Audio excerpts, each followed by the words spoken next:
Muslim league youth Dakshina Kannada ಜಿಲ್ಲೆ ಇದರ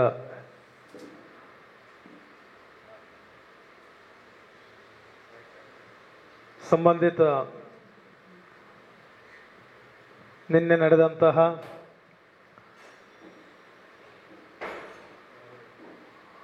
ಒಬ್ಬ ಅಮಾಯಕನ ಕೊಲೆಯು ನಿಜಕ್ಕೂ ಖೇದಕರ. ಯಾವುದೇ ಕೃತ್ಯದಲ್ಲಿ ಭಾಗಿಯಾಗದಂತಹ, ಯಾವುದೇ ಗುಂಡಾವರ್ತನೆಯಲ್ಲೂ ಭಾಗಿಯಾದಂತಹ ಕೊಲ್ತಮಜಲ್ ಎಂಬ ಪರಿಸರದ ಆ ಜಮಾತಿನ ಪ್ರಧಾನ ಕಾರ್ಯದರ್ಶಿಯಾದಂತಹ ಅಬ್ದುಲ್ ರಹೀಂ ಎಂಬ ಅಮಾಯಕನನ್ನು ಅವನ ಟೆಂಪೋದಲ್ಲಿ ಹೊಯ್ಗೆಯನ್ನು ತರಿಸಿ ಪರಿಚಿತನಾದಂತಹ ಜೊತೆಯಲ್ಲಿರುವಂತಹ ಸ್ನೇಹಿತನೇ ಕರೆದು ವಿಶ್ವಾಸದಲ್ಲಿ ಹೋದಂತಹ ಒಬ್ಬ ಅಮಾಯಕನನ್ನು ನಿರ್ದಾಕ್ಷಿಣ್ಯವಾಗಿ ಕೊಂದು,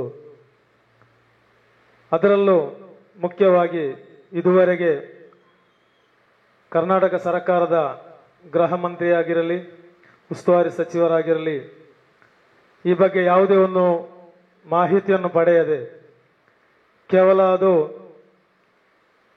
ವೈಷಮ್ಯದ ಕೊಲೆ ಅಂತ ಹೇಳಿಕೊಂಡು ಜಾರಿಕೊಳ್ಳುವಂತಹ ಪರಿಸ್ಥಿತಿ ನಿರ್ಮಾಣವಾಗಿದೆ. ನಿನ್ನೆ ನಡೆದಂತಹ ಘಟನೆಯು ನಮಗೆ ಸಾಕ್ಷ್ಯ ಯಾವುದಂತ ಹೇಳಿದರೆ, ಆ ಮೃತ ವ್ಯಕ್ತಿಯ ಅಂತಿಮ ಯಾತ್ರೆಯಲ್ಲಿ ಪಾಲ್ಗೊಂಡಂತಹ ಸಹಸ್ರಾರು ಜನರು ಒಂದೇ ವಾಕ್ಯದಲ್ಲಿ ಹೇಳ್ತಿದ್ದಾರೆ, ಈತ ಅಮಾಯಕನಾಗಿಂದಲೇ ಈ ಸಾವಿರಾರು ಜನ ಈ ಮೃತ ಶರೀರದೊಂದಿಗೆ ಭಾಗಿಯಾಗಿ ಅವರಿಗೆ ಅಂತಿಮ ನಮನ ಸಲ್ಲಿಸಿದ್ದು. ಅವರ ಊರಿನಲ್ಲಿ ಕೇರುವಾಗಲೂ ಎಲ್ಲರೂ ಹೇಳುವುದು, ಒಳ್ಳೆಯ ಹುಡುಗ, ಈ ಪರಿಸರಕ್ಕಾಗಿ ಎಲ್ಲ ಕಾರ್ಯಕ್ರಮಕ್ಕೂ ಸೌಹಾರ್ದತೆಗೂ ಹೆಸರುವಾಸಿಯಾದ ಹುಡುಗ, ಈತನನ್ನು ಅನಮಾನುಷವಾಗಿ ಕೊಲ್ಲಲಾಗಿದೆ ಅಂತ ಹೇಳಿ, ಅದು ಕೊಂದಂತಹ ಕೃತ್ಯ ನೋಡಿದರೆ ಪೂರ್ವ ಯೋಜಿತ ಕೃತ್ಯವೇ ಆಗಿದೆ. ಯಾವತ್ತೋ ನಡೆದ ಒಂದು ಕಲೆಗೆ ನಾವು ಪ್ರತೀಕಾರ ಮಾಡ್ತೀವಿ ಅಂತ ಹೇಳಿ ಭಾಷಣ ಬಿಗಿದರೂ ಸಹ ಯಾವುದೇ ಪೊಲೀಸ್ ಇಲಾಖೆಯಾಗಲಿ ಯಾರೇ ಆಗಲಿ ಅವರ ಮೇಲೆ ಯಾವುದೇ ಕ್ರಮ ಕೈಗೊಳ್ಳದೆ ಅವರಲ್ಲಿ ಅವರು ಮಾಡುವ ಕೃತ್ಯಕ್ಕೆ ಪ್ರೋತ್ಸಾಹ ಕೊಟ್ಟಂತೆ ಕೊಡುವಾಗ ಈ ಅನಾಹುತಗಳು ನಡೀತಾ ಇರ್ತವೆ. ಇನ್ನು ಮುಂದೆ ಇಂತಹ ಘಟನೆಗಳು ಯಾರೇ ಆಗಿರಲಿ, ಅಮಾಯಕರಾದ ಯಾವುದೇ ಧರ್ಮ ಜಾತಿ ವ್ಯಕ್ತಿಯಾಗಲಿ ಇಂತಹ ಕೃತ್ಯಕ್ಕೆ ಬಲಿಯಾಗಬಾರದು.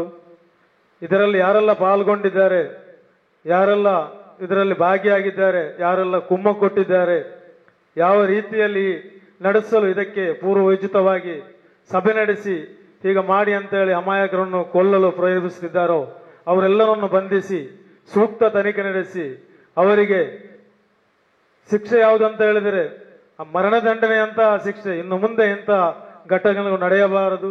ಇದಕ್ಕೆಲ್ಲ ಒಂದು ಪರಿಹಾರ ಕಂಡುಕೊಳ್ಬೇಕು. ಹಾಗೆ ನಮ್ಮ ಗೃಹ ಮಂತ್ರಿಗಳು ಕೆಲವು ದಿನಗಳ ಹಿಂದೆ ಒಬ್ಬ ಹಿಂದೂ ಸಹೋದರನ ಹತ್ಯೆಯಾದಾಗ ನಾವು ಟಾಸ್ಕ್ ಫೋರ್ಸ್ ರಚಿಸುತ್ತೇವೆ, ಗೂಂಡಾ ಕಾಯ್ದೆ ಹಾಕುವೆ ಅಂತ ಹೇಳಿ ಹೋಗಿದೆ ಹೊರತು ಯಾವುದೇ ಕ್ರಮವನ್ನು ಇದುವರೆಗೆ ತೆಗೆಯಲಿಲ್ಲ. ಇದು ಹೀಗೆ ಬಿಟ್ಟರೆ ಪುನಃ ಮರುಕಳಿಸ್ತಾ ಇರ್ತದೆ. ಹತ್ಯೆ ಕೊಲೆ ಒಂದೊಂದು ನಡೀತಾ ಇದ್ರೆ ನಮ್ಮ ಜಿಲ್ಲೆಯ ಅಭಿವೃದ್ಧಿಗೆ ದೊಡ್ಡ ಮಾರಕವಾಗ್ತದೆ. ಇಂತಹ ಕೃತ್ಯಗಳು ನಡೆದಾಗಲೇ ನಮ್ಮ ದಕ್ಷಿಣ ಜಿಲ್ಲೆ ಶಾಂತಿಪ್ರಿಯ ಜಿಲ್ಲೆ ಅಶಾಂತಿ ಪ್ರಿಯರ ಜಿಲ್ಲೆ ಆಗ್ತದೆ. ಇದನ್ನು ಸರ್ಕಾರ ಮನಗಂಡು ಯಾರೆಲ್ಲ ಇದರಲ್ಲಿ ಭಾಗಿಯಾಗಿದ್ದಾರೆ ಅವರ ಮೇಲೆ ಕ್ರಮವನ್ನು ತೆಗೆದುಕೊಂಡು ಇನ್ನು ಮುಂದಕ್ಕೆ ಯಾವುದೇ ಒಂದು ಕೃತ್ಯಗಳು ನಡೆಯದಂತೆ ಎಚ್ಚರ ವಹಿಸಿ, ಇನ್ನೊಂದು ನಮ್ಮ ಉಸ್ತುವಾರಿ ಸಚಿವರು ಯಾವುದಾದ್ರೂ ಇಂತಹ ಘಟನೆ ನಡೆದಾಗ ಶಾಂತಿ ಸಭೆ ನಡೆಸ್ತಾರೆ. ಇದುವರೆಗೆ ಆ ವಿಷಯ ಪ್ರಸ್ತಾವನೆ ಬಂದಿಲ್ಲ.